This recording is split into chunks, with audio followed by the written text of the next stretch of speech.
turn now to the 9 at 9. The World Health Organization reacting to several overseas countries reopening their economy despite the ongoing pandemic. Some marine life is still feeling the effects of a massive oil spill 10 years later and the lasting impact of cheap gas in the U.S.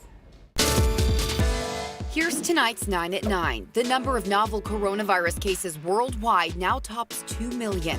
Yet parts of Europe are easing some restrictions and allowing certain businesses to reopen.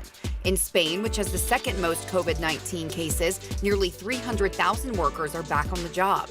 And in Austria and Italy, which has more than 2,000 COVID-19 deaths, some bookshops and children's clothing stores are back in business. The World Health Organization is reacting to the reopenings. It cannot happen all at once.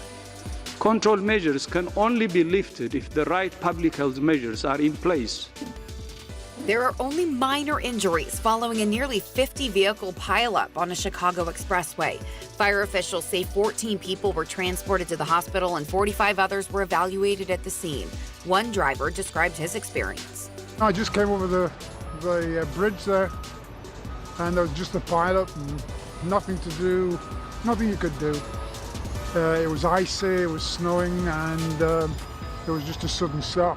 Weather could have been a factor as falling snow created slippery conditions on the roadway.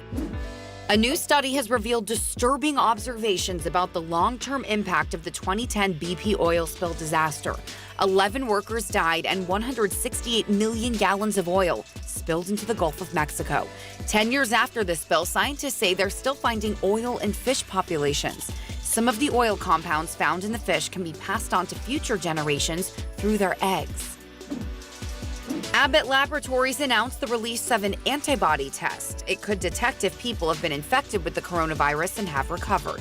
Abbott's test is not approved by the Food and Drug Administration, but the company is legally allowed to distribute it under regulatory flexibilities issued by the agency. The company is shipping 1 million of the tests to customers immediately.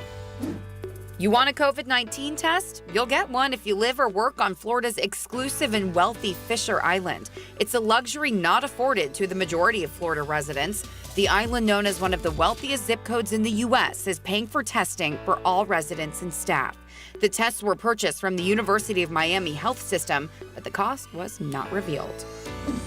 The Tour de France is now postponed to August and September due to the pandemic. That means the race will not take place in its traditional June-July slot for the first time since the end of the Second World War. France's president has banned all large-scale public events until mid-July. $1 per gallon gasoline could soon be coming to a station near you as the U.S. faces unprecedented decline in oil production. With most of the U.S. on shutdown, oil consumption and prices have dropped dramatically. The International Energy Agency says low prices and large inventories will greatly reduce U.S. crude production this year. Democratic Senator Elizabeth Warren officially endorsed Joe Biden for president today.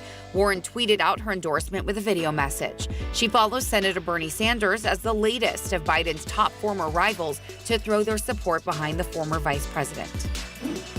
And watch this. A Florida kindergarten Zoom class gets rocked by an unexpected guest, Jon Bon Jovi. The teacher recently tasked his students to write about their lives in quarantine. It's similar to a collaborative songwriting challenge Bon Jovi put on social media. The teacher reached out to Bon Jovi, who dropped in on the students' Zoom class.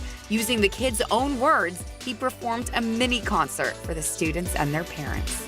Trapped in the house, now I feel like a mouse. My parents try their best, but I can tell that they're stressed. To read more about these stories, head to ksat.com.